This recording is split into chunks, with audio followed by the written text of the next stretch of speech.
గుంత పొంగనాలు వేసాను కదా మొన్న వీడియోలో, అలానే సేమ్ ఇప్పుడు దోశకి కూడా ఆనియన్, పచ్చిమిర్చి, పసుపు, ఉప్పు ఇలా వేసుకొని కలుపుకోవాలి. దీన్ని ఎల్లో దోశ అంటాం. నేను చిన్నప్పుడు తింటా ఉన్నాం ఇవి.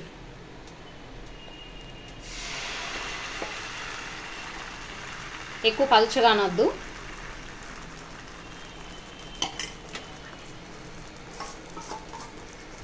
ఫ్రెండ్స్, దాని మీద కొంచెం నూనె పోసుకోవాలి.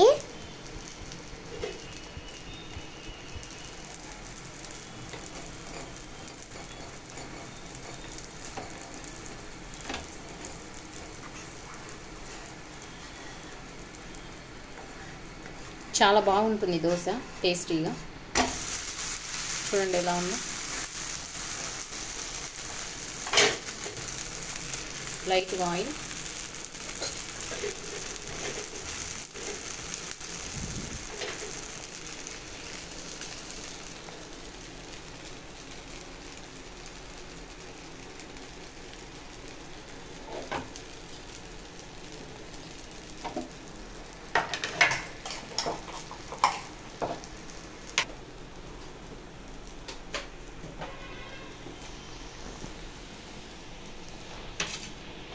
దోశ రెడీ అయిపోయింది.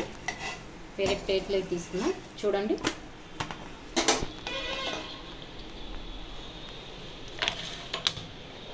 దీని కాంబినేషన్ ఎర్రకారం, మై ఫేవరెట్.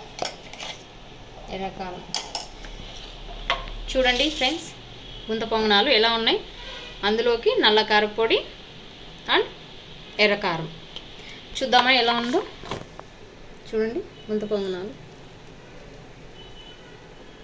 చూడండి, పిండి ఏం లేదు, బాగా వచ్చింది. నేను చాలా బాగా చేస్తాను. చూడండి,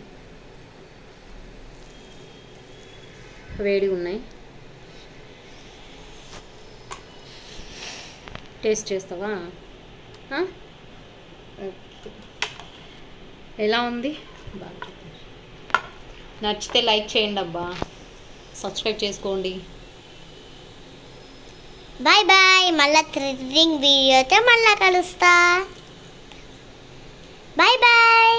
బాయ్ ఫ్రెండ్స్. గంట కొట్టడం అస్సలు మర్చిపోకండి. Bye bye.